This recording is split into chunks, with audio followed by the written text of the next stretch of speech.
stand for this thing.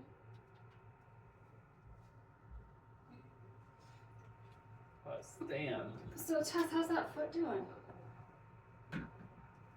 I don't know. It's foot shaped.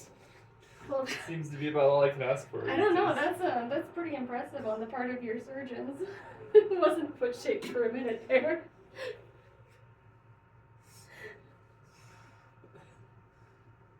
Yeah, your physical therapist, and he was trying to figure out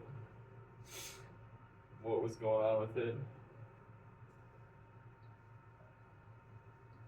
It's like, well, it could be worse.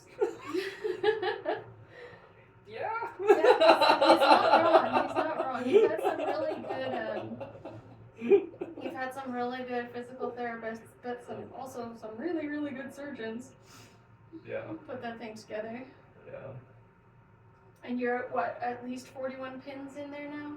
It's a lot. It's a lot of pins. Yeah. You know when like the physical therapists like just stare at the screen for a long time and they're like trying to make heads or tails of where everything is, and I don't know. One guy's like, "Do you have pins right here?" And I'm like, "Shoot, man." If we just have an active X-ray going, maybe we can figure out how to point out where all of the pins and needles are in your foot. Yeah, yeah. Which fortunately they have access to my X-rays, so they can look. But yeah, it's ridiculous. And then, what was I gonna say? Oh, one of them. He's just gotten to the point where he says, "We're gonna work on that ankle," which is not what broke this time. It's true. It's true. It does lack a lot of flexibility because it is basically fused in place. But yeah, like that's what the PTs are worried about, because that's what they see as being the problem in my foot, right? Yeah. Yeah. Well, they want that internal rotation. Yeah. And dorsiflexion, plantar flexion to be intact, but that's not the part that. It's not the part that broke. Broke this time. This time. But like the part that broke this time, there's really not like a lot they can do physical therapy wise. Yeah. Right, like it's just gonna heal or not. Well, which is it's nice if they can give you like a little bit more flexibility in that ankle. Yeah. No, I'm not complaining. That would be great. So that's been, because that was December 23rd, and now it is February 14th, so it's been almost 2 months. Yep. How's that been doing with you physically? Just because you had a good fitness routine going on before that break happened. Yeah, it's annoying, but I've had to change. I've been determined to not lose my fitness routine, so I started doing like the boxing stuff, and although I have a hard time using the heavy bag because every time I do, my hand starts bleeding, so thinking I might need to get like those gloves like you got or something, because well, we can do that. For one, it takes forever to do reps. It is the most ridiculous process. And then, even when I do it, I still bleed. Only on my left hand, though. Right hand, fine. Left hand, every time. You're probably not hitting as hard with your right hand. I don't know. I guess. I think it's harder for me to get my hip action with the way my foot is and stuff. And, it's a nice, easy swing with my hips. You're just planting really hard with that left. Yeah. Okay. Yeah, I guess. Something like that. I don't claim to be an expert. No, we're definitely not experts. But I also, it might be that, it might also be like I can't fully straighten my left arm. And I wonder if that has effect with how it rubs against the bag when I hit it. Could be. I have no idea. Well, but also that means you're not hyperextending like you might be doing with your right. I suppose. Because you've got that power just coming through here instead of accidentally hyperextending. Makes sense. I hadn't thought of that. Don't want a left hook from Tess. You do not want a left hook from Tess. I guess so. It's gearing. But why I ask is because last episode, we were talking about the prosocial aspects of a community, essentially, and how that could be trained, and it fits in a lot to both deconstruction from religious trauma and into a fitness journey, essentially. Because we started off with talking about how a community has to work together and be flexible and actually try to get to know each other, and that also works with bodies too. Because your body is essentially a community, it's essentially a cooperative system. You have to work together with your brain and your muscles, the fascia, the internal organs, your nutrition, your sleep, all of that sort of thing. So when you are experiencing a fitness routine, like we started our fitness routine, and how much weight did we lose altogether? Well, it depends on which part you talk about, but like when we first got started, because we were fairly overweight, we were very sedentary. I lost about 40 pounds, 45 pounds. It was pretty much the same in the for me. first bit. So essentially we each lost a toddler. Yeah. And we went from barely being able to walk half a mile to pretty easily doing 11 to 14 miles.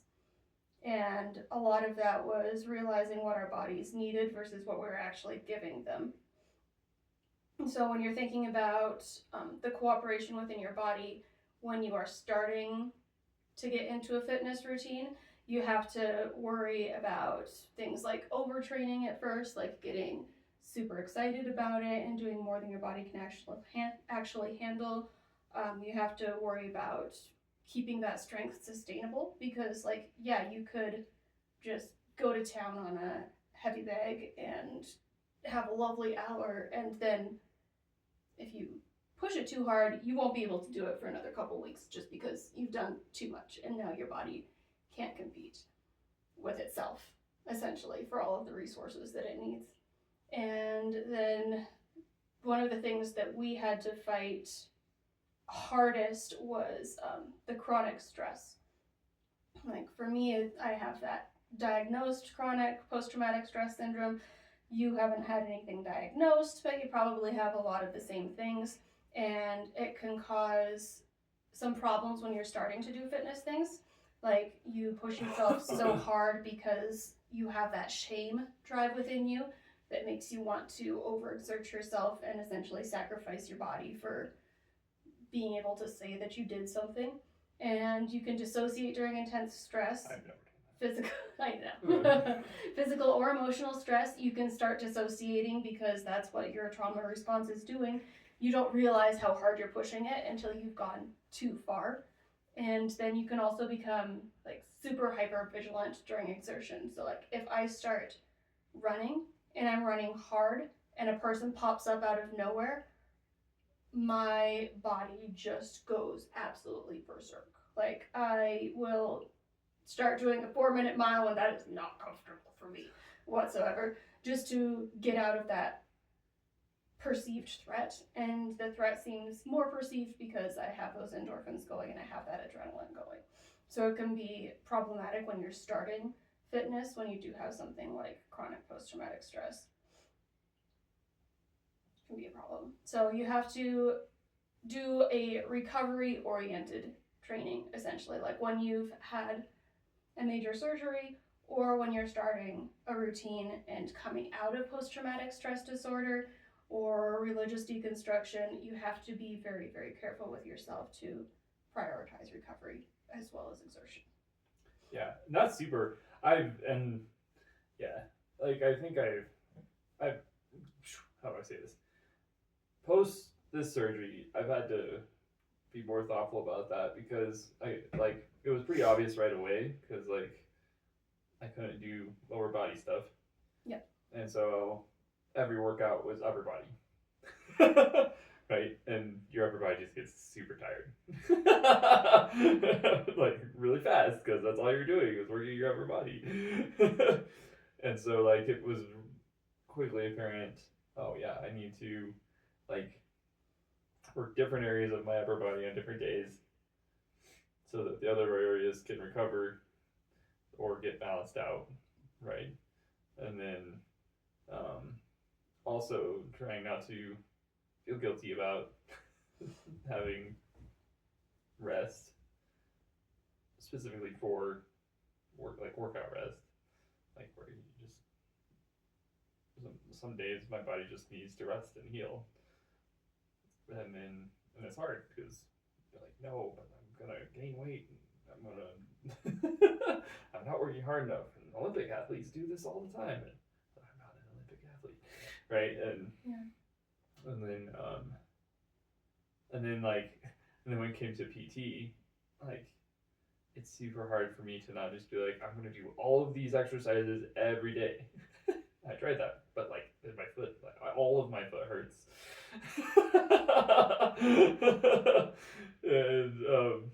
And then it's harder to just do like the normal things I have to do every day, just because my foot hurts from trying to do too many exercises all at once, right? So it's like, okay, so I need to spread this out a little bit more, and and it's like, trying to be thoughtful about which ones I'm doing, and which is hard because like there's a lot of them. There's a lot of different things I could do, and then like trying to find the time to do them because they all take time, and it's not like a workout, right? I'm not getting my cardio in. I'm not building mitochondria. I'm just stretching my foot, maybe building some calf muscles.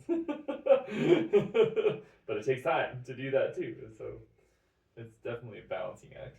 Well, and the similarity there that can often roll over from a religious trauma into a sports trauma is that high control religions reward like purity and a moral superiority, and are you doing it better than everyone else, and are you doing it in a more pure way than everyone else are. And in religious communities that looks like, is my theology the best, and do I abide by this the best? Am I the person who gets up exactly 5 minutes before everyone else in the world to do my prayers and my devotions? And do I pray for longer than everybody? And do I look more deeply into this, that, and the other thing than everyone else around me? And when you roll over into a sports-centered mindset, that often comes into play as well, especially if you get into those fundamentalist sports communities.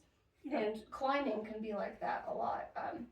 Alex Honnold just free solo Taipei 101 a few weeks back, and I cannot remember for the life of me the name of the man who challenged him, but one of the original 1970s, 1980s builderers, so like bouldering but for buildings, he had the longest continuous buildering session up until Alex Honnold did this. He may still, because it just really isn't. It's like the 11th or 12th tallest building, Taipei 101. So a lot of people have done a lot of buildering, and it's not necessarily a record. But this person saw Alex Honnold do a crazy free solo and knock it out of the park, and he saw the world watching, and his response to that was, he used a cable at the end, and that is unethical. It doesn't actually count towards this. So I want Alex Honnold to come and debate me about the ethics of buildering and whether we should amend this to say that that was actually an aid climb and not a free climb. It was just a cable that was on the building. Yeah, right? It was a cable that was on the building, but he made a point of ethically not using any cables on buildings because he considered that aid climbing when he was doing his thing. So his moral superiority says Alex Honnold is a fake and doesn't deserve any sort of acclaim whatsoever and is entirely unethical. He's being a purist about it, and you can see that with... It's very fundamentalist. Yeah, you can see that with a lot of the climbing community. Like, a lot of the climbing community, super open, super awesome, just there to cheer each other on and have a good time. A subset of those people are actually there to say, well, I wouldn't have put my foot there. I don't think that's how the setter intended that route to be done. And according to this, you shouldn't do it like that. And you're off route because you put your toe on the wrong holes, and it gets fundamentalist very quickly, like a lot of sports do. And when you are competing at an Olympic level, sure, that makes sense. Get purist about it because that's how you score people. Yeah. But when you are an amateur athlete, just there to have a good time, it can be entirely ruined.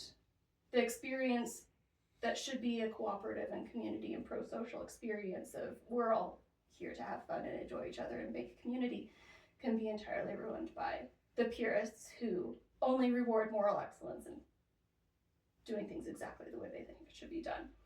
So when you are looking at things from a pro-social lens, in either a fitness sense or a religious sense, you have to be able to include people instead of excluding them, ideally, and reframe it into a process of mutual growth instead of fear and compliance. And you have to increase the safety and the curiosity of the people around you. Like, what are you doing? Why are you doing it? Can we do it together? Can you show me that? Can you show me this? Can we do it this way? Exploring instead of like siloing, essentially. And in a more religious sense, you have to ask, is this belief system encouraging well-being and mutuality? Is it helping people? Or is it depending on domination, exclusion, and hierarchy? Yeah. Well, and you know, I think going back to what we were talking about in the last episode, it's like I can have those mindsets of I'm just gonna do all the hard things and then that's gonna fix everything, right? Yeah. But I found that like I've especially with this injury, that my tendency is more to lean into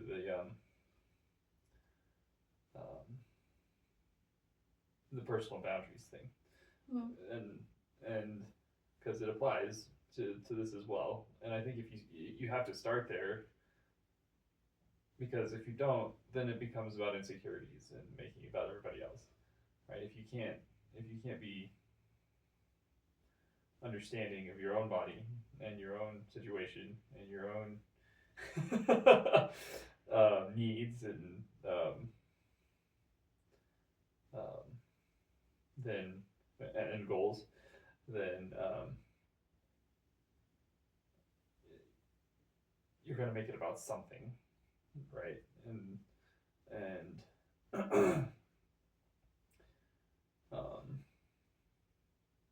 And if you start making it about, oh well, I'm doing this better than everybody else like this, right? And that's what makes me better than you, right? Then it really quickly funnels into that fundamentalist mindset of which, you know, I mean, and you could be competitive without while still being while still having good sportsmanship, right? And still like caring about other people's success and wanting them to succeed, right? Like that's the opposite thought process of what that Bildring guy did, right? Instead of seeing what Alex Honnold did and saying, wow, that's amazing, right? You did a good job. He found like this one little tiny goofy thing that he had lasered down on in his own very specific story and decided that he needed to apply that to somebody else's journey. Right. Well, and when you look at that in the gym, it's somebody failing a route, then watching somebody else doing the same route and hoping that they fail harder than you did. Yeah, for sure. Yeah, which is terrible. It's like so backwards, right? Like well, because it takes the enjoyment out of watching people succeed and puts the enjoyment on watching someone else fail. Yeah. And prove that you're better. Right. It's just totally flip-flop mindset. Yeah.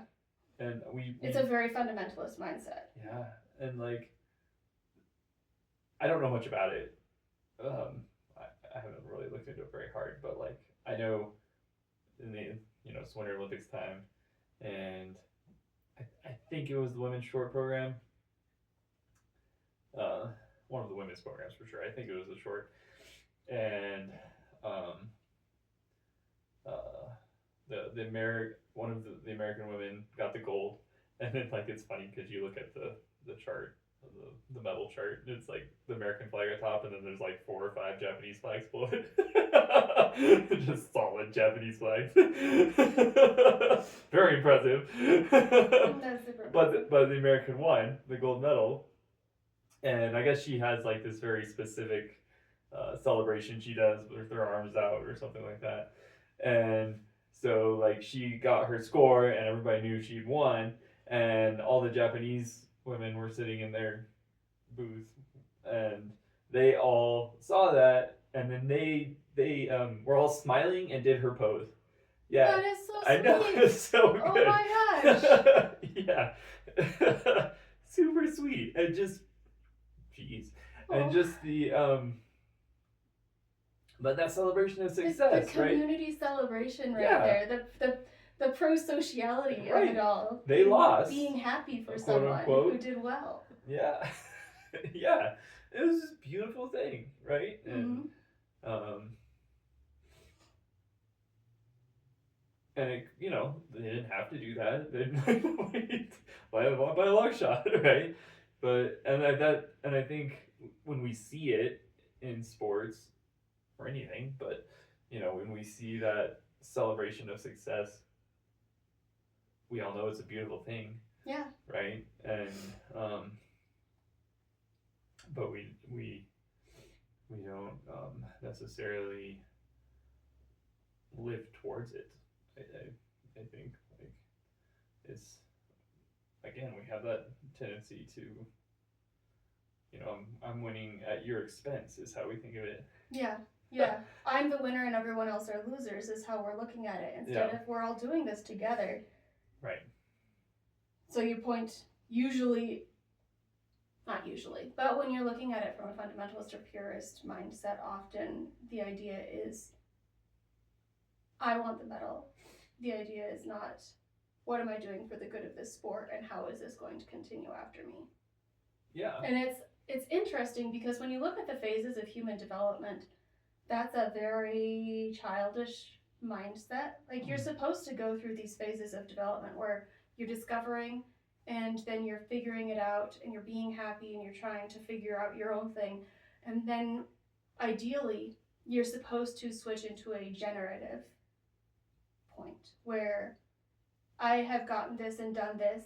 How do I continue this legacy to the next generation, to the next people? How do I pass on the joy and the accomplishment and watch other people do it and potentially even do it better than me? It's where you switch from a me mindset to a parent mindset, essentially. Like parenting the athletes around you and the people around you, the co-workers around you, and that sort of thing. Yeah. You can see that in work styles too. Like in my job, one of the things that people often say is that nurses eat their young, and they do if they're doing it wrong. Right. But we do have this thing called evidence-based practice. So ideally, a nurse will never become a purist because it's constantly changing. It's a science. We're discovering new things all the time, and evidence-based practice will improve everything and never stop. Yeah. So if you stop doing new things, you need to quit. You're not a good nurse anymore. Right. And you need to be happy when other people, especially those coming up behind you, are more informed because they just got out of school and they know the better evidence-based practice in theory, so they can teach you things. If you've been there for 50 years, you have more to learn from a new grad than you ever have before, which is really cool. But it's not something that we do. And I know in religion, the problem that we had was fundamentalist religion glorifies the old. Yeah. And any book younger than 50 years is bad, especially science books and especially theology books. Yeah. Right. There's that. Well, like there's that fear of curiosity and the fear of doubt and the fear of somebody doing it better than you. yeah, that's probably primarily that. Yeah. Which I think I still struggle with. Like, curiosity is hard for me. I think it's part of me. I think it's part of all humans, but it's scary for me because of how I was raised, and it takes a lot of effort for me to lean into that part of me. Yeah. And when you were trying to recover from that, what we saw in religion was a lot of power imbalance. It's based on power imbalance. It's based on a fear and silencing of any sort of dissent or growth. And it's based on punitive discipline instead of shared leadership or restorative conflict processes or any sort of transparency in decision making. Fundamentalism and purism cuts that off at the source. So when you start coming from a PTSD, trying to start a fitness journey or a faith deconstruction journey, but especially a fitness journey, you need to find those repair processes and feedback loops, because just like an athlete works better when they actually get to recover and they actually have a process and they work one part at a time and they try to recover appropriately, you're not going to want to go with those things. You're going to want to do punishment workouts. I didn't work out yesterday. I have to work out twice as hard today, so I'll be holy enough. I need to do this so hard that my body starts to panic and shut down, or I need to do everything right now. And it's really hard to give yourself permission to scale your workouts. Like, I worked out really hard yesterday. I need to cut back on my weights today or I will hurt myself. Yeah. Or I need to sit down for this exercise that I can to rest that foot because it is broken and it needs to heal. So you need to start listening to those feedback loops in your body. Do I have enough sleep to do this workout? Yeah. Is doing this workout this hard going to damage my sleep or make it better? How do I scale this appropriately instead of just go all out? You're not an Olympic athlete. When you just start trying to lose weight or just start trying to climb a 15-foot wall, like, you can't compete that hard, and you shouldn't compete that hard. You're going to take the joy out of it. But you do have to have a clear purpose. You need to watch your endurance. Is it building? Am I doing it right? Am I allowing myself the rest that will allow me to create this endurance? And am I allowing myself to heal in the ways that I need to? And we have to do that mentally too in recovery. Like, you wish you would be all the way to this way of thinking and know it all and be able to argue it and all that sort of thing, but you can't know everything. You can't argue everything. And we see that a lot in outrage community. Yeah. Everybody thinks they know everything about everything. Everything, yes. Yeah. Well, and it's one of those ones where you do decide you're outraged about something. So you post or you start talking about it. You say it. And somebody flips on you and is like, how can you say anything about this thing when you're not even doing this thing? And to be like, yeah. Yep. They're like, how can you talk about sustainable nuclear energy when you're using a plastic straw? And you're like, wow, I can be enraged about a lot of things, but I only have this much rage, and there's this many things that we can be enraged about. Pick your battles. And when you get to that purity, a lot of the religious deconstruction community will become purists about outrage. Yeah. Like, sure. Are you outraged about the same things as me to the same extent? Do you have all the same information that I do? If you don't, I can't be your friend anymore because you're not pure enough in your outrage. Fundamentalist study. Fundamentalist about it. Yeah, it's a problem. It's a problem. But something that we tend to roll over when we do deconstruct is, an intolerance of uncertainty. Because certainty was how we had moral superiority and safety. Yeah. Psychological safety was all based on that certainty that we were right, that we had the right information. Yeah. And that we had something to teach everyone. And if you can switch out of that,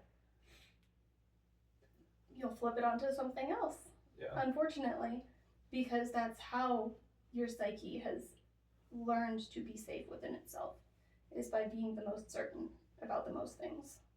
Yeah.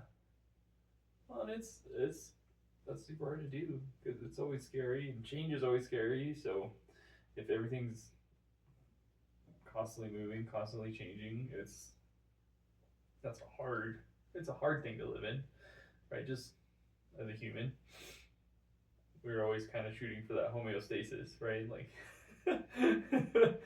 whereas like science, like you're talking about nursing, it's always trying to challenge us to do better and change and you know, that's kind of a scaled thing, right? Where it's a big scale, things are changing a lot, but it's going to affect you if you're being open and trying to not be fundamentalist about things, right?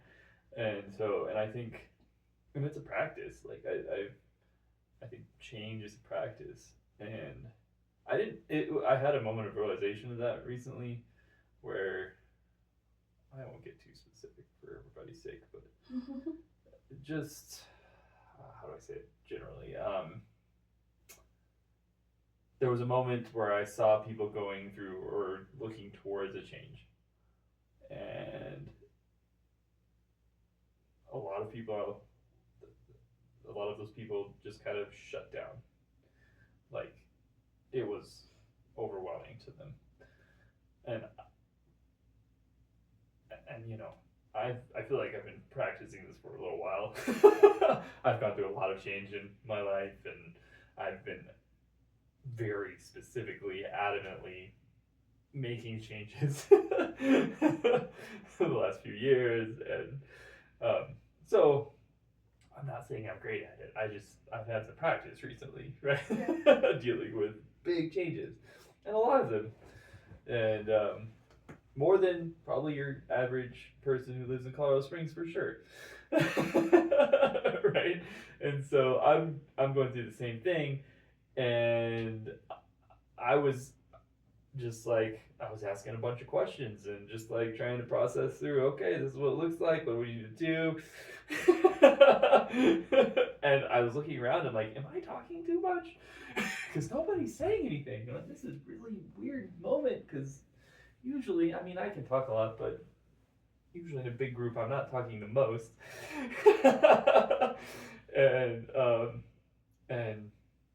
And slowly, I, you know, stepping back, I was like, oh, everybody is just really overwhelmed by this change, and they're not used to it, and they don't know what to do, and it's scary for them.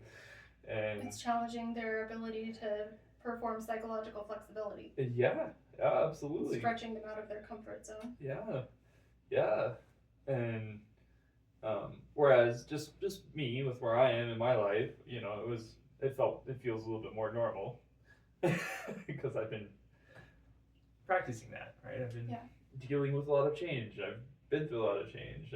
It's not my favorite thing in the world, but I've had some experience with having to deal with it and face it and be stretched by it and come out on the other side and know everything's going to be okay, right? Like,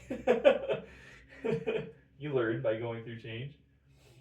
But all of that to say that, you know, that it's again one of those, it's a practice, right? Like being open to change, going through it, being open to doubt and curiosity. And I know that story made me sound like I was really great at it, but no, it's that's not what I was trying to say.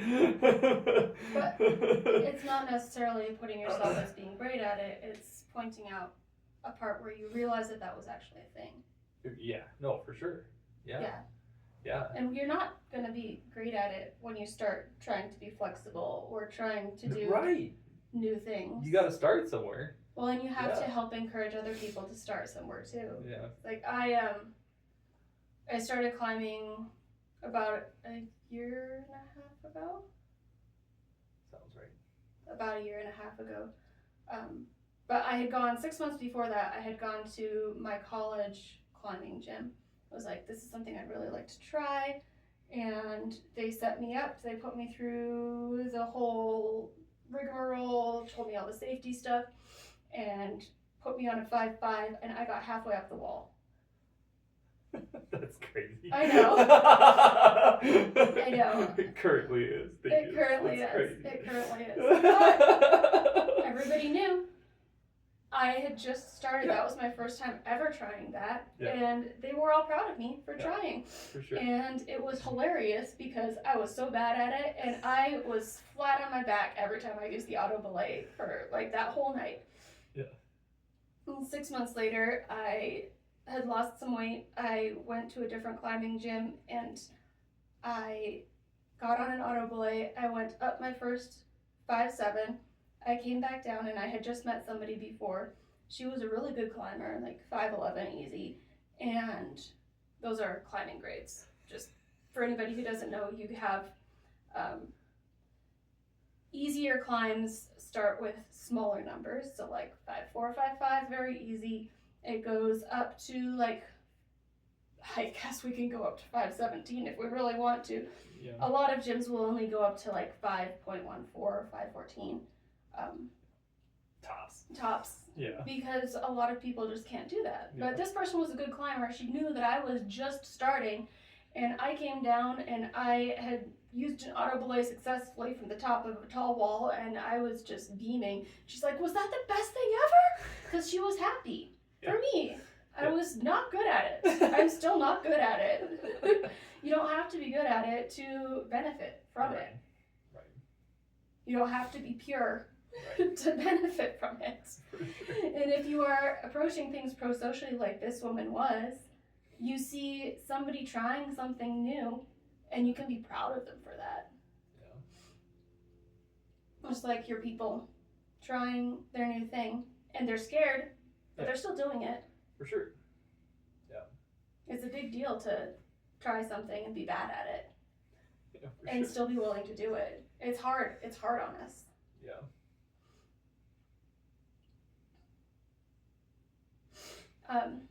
So when you take that out of the deconstruction community, put it a little bit more on the fitness community mindset, that rigid mindset where you're not willing to try new things is like the no pain, no gain people. Where unless you're hurting yourself, you're not doing it right. And if you rest, you're weak and you can't take days off.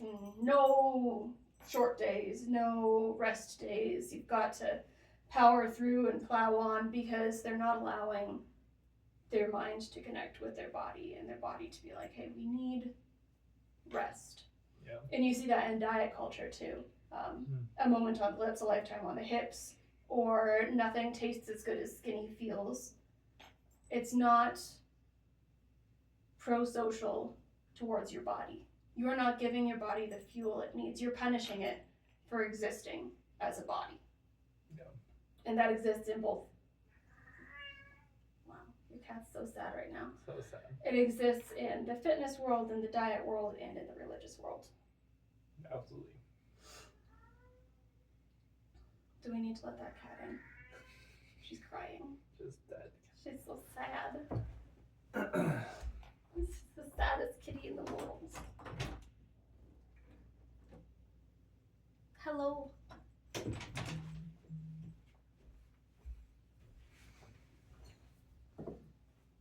Oh my goodness.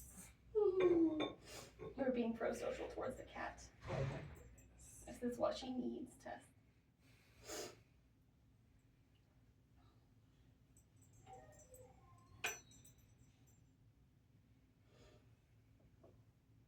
So, hi.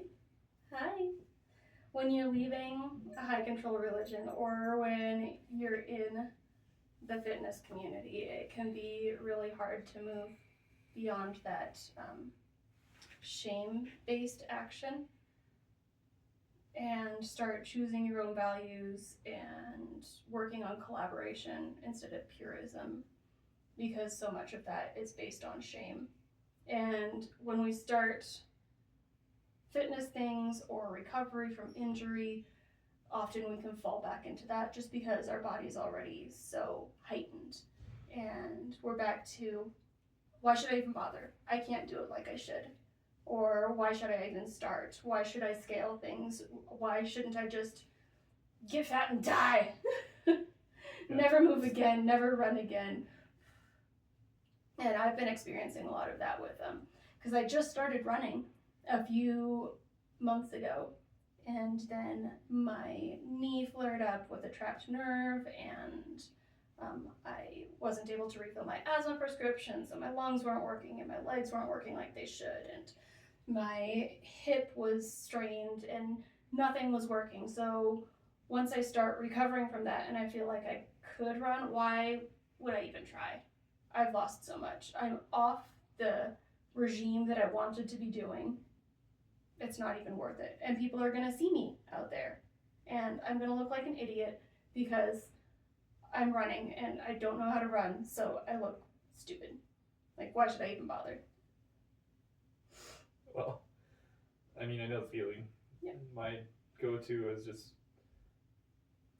lately, has just been trying to tell myself I'm not giving up, because I know everything is slow and long, and not giving up doesn't mean, it's kind of the opposite of no pain, no gain. It's like, if I do one thing that's, I feel like is the right direction towards my goals of being healthier or furthering my education or doing better at my job or whatever it is. If I do one thing or, make one decision, I'm not giving up, right? That's because sometimes it can be really hard to make that decision. The other thing, I saw a video today of a coach talking to his little league soccer team about how the golden rule of learning anything new is that you have to be willing to look really silly. And he used the example of, who here knows how to walk? Who here knows how to talk? Well, I promise you, when you were learning how to do those things, you looked really silly.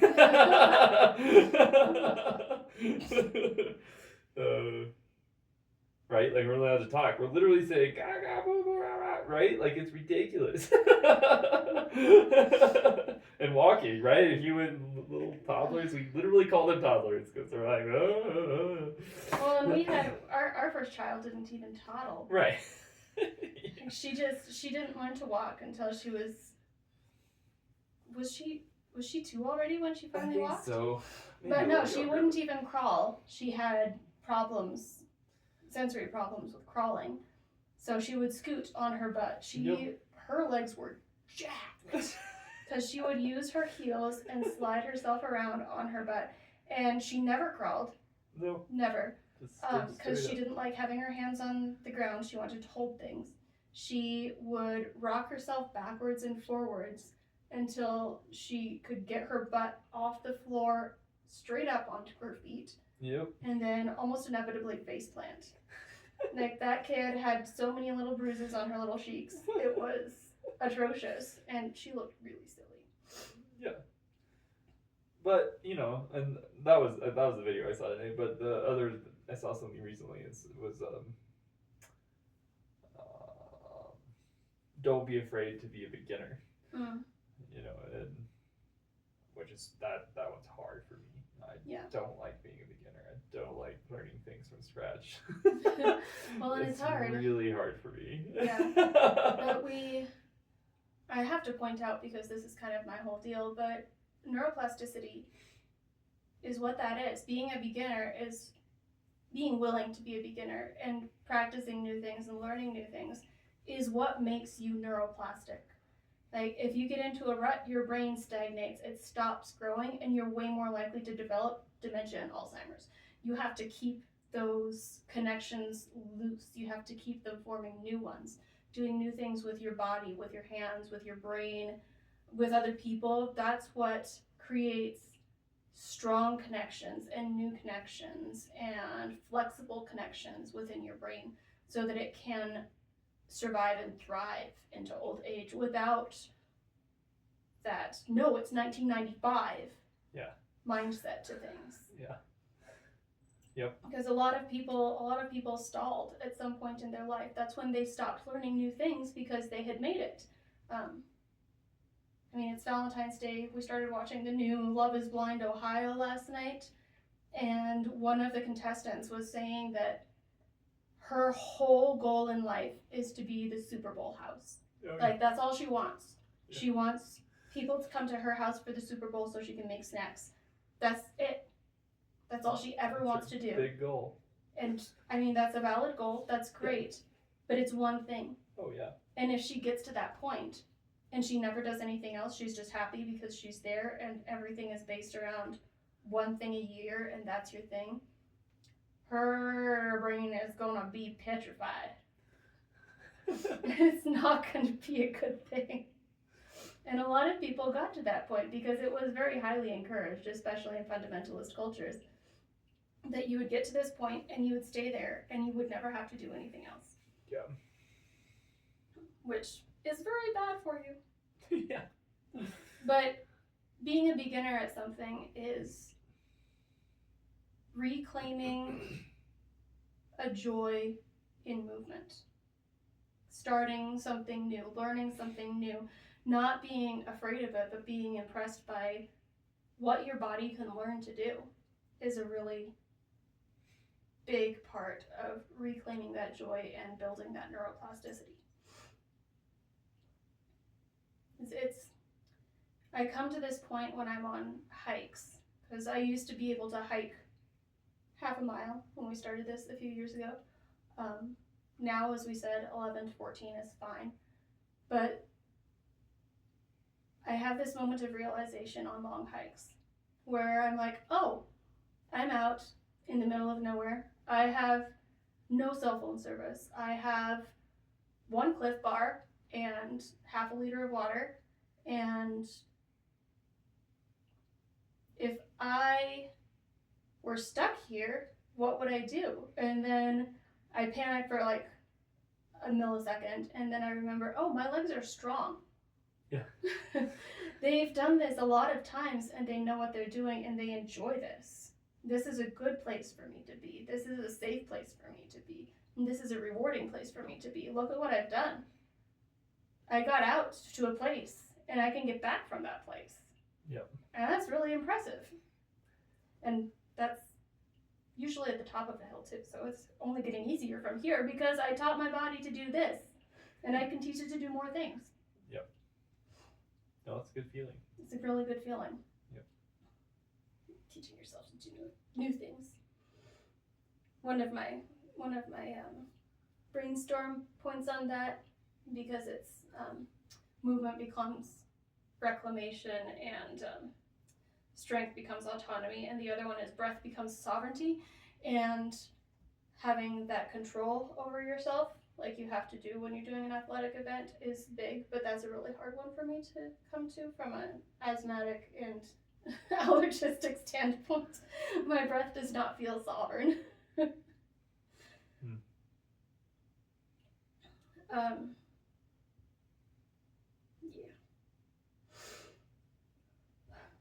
But you do have to train, and you do have to get up to that point. Like, I didn't go directly to 14-mile hikes.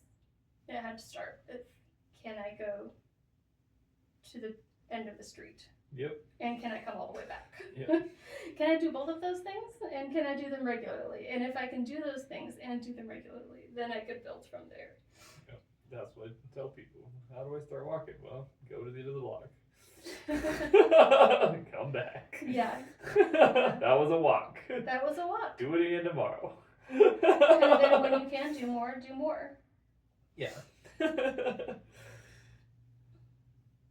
have to pet this cat. It is imperative. Yes, I do love you, cats.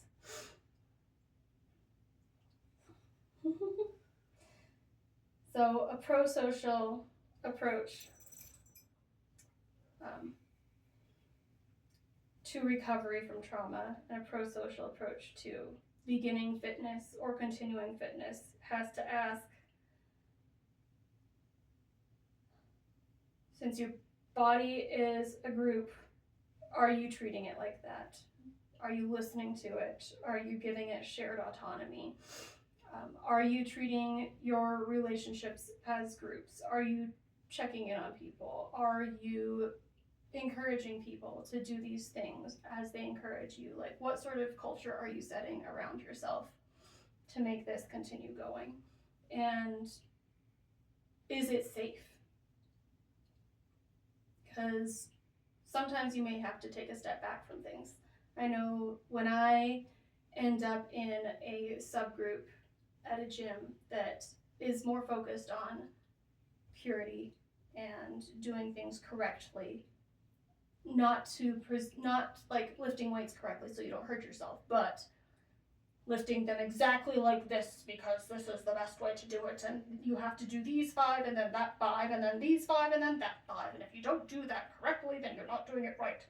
Or if they're so concerned about you not doing the rock climbing route as the route setter intended it, is that a safe place for you to be? Or do you need to use your autonomy and step away from a fundamentalist space? Because that, when you get yourself into that kind of a group, or you get yourself into that kind of a mindset all by yourself, it becomes a shame-based thing again. And it perpetuates those negative neural pathways within yourself, which can be problematic. It's a constant state of trying not to shame yourself for not doing everything perfectly. Yeah. Well, and you're never going to do things perfectly. Watch me. I mean, I don't know. Like,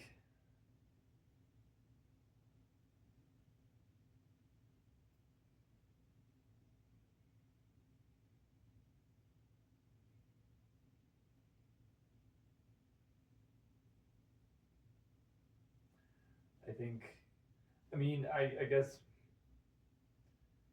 we can do impressive things, especially when we set ourselves up with a good group and a good culture. And humans can do impressive things. They can win Super Bowls. They can do incredible things at the Olympics. But even solo sports, like Alex Honnold's climbing Taipei 101, he didn't do it by himself. No. Right? He would have never been able to do it without a lot of support from his wife and from friends and from... Well, and from all of the climbing partners that helped him out, especially in the weeks leading up to it. Yeah. He wouldn't have been able to do it without first having done that entire free solo documentary, which took all of his climbing partners and people who were dedicated to every aspect of the sport. Yeah. Whether it was looking at weather conditions or being willing. I mean, Jimmy Chin. Jimmy Chin is the photographer / videographer who has ended up photographing and documenting a lot of intense sports such as free solo, and he has given interviews where he explains how he had to come to grips with, I could have my best friends in the middle of my lens and just watch them drop out of frame and never see them again. Like, you have to have people who are willing to watch you succeed and watch you fail. That's... Yeah. And to support you either way, because they've followed each other through a billion different things. Yeah. Well, so you can have things that look like perfection, but it's usually what you're seeing is a lot of support. Yeah. Right? It's not just somebody being a superhero. It could look like that. And that doesn't mean it's not impressive, right? But it doesn't happen in a vacuum. It doesn't happen. I don't think there is. Superheroes don't really exist in humanity. It's always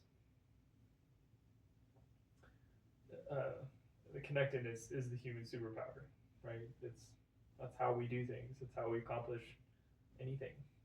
If you're just out there by yourself, it's gonna be crap because you're just one person by yourself, and you're very limited in what you can do by yourself, right? And so, what if you do something perfect by yourself? Right? Yeah, nobody cares. Nobody cares. Yeah, nobody cares. Nobody will ever know. Yeah. Yeah. And you can pat yourself on the back and know that you did it the most perfectest and you are the purest, but right. That's not really going to help. So it is connection. Yeah. Connection and support are what makes that possible, and recovery, because every single person that you've seen do something amazing first off did it a little bit wrong and got super hurt about it, and then turned it around and made it better. Yeah. And sought out the support that they needed to fix it. Yep. For sure. So go do things bad. Okay. I promise. Or at least imperfectly. Not necessarily bad, but just not quite right.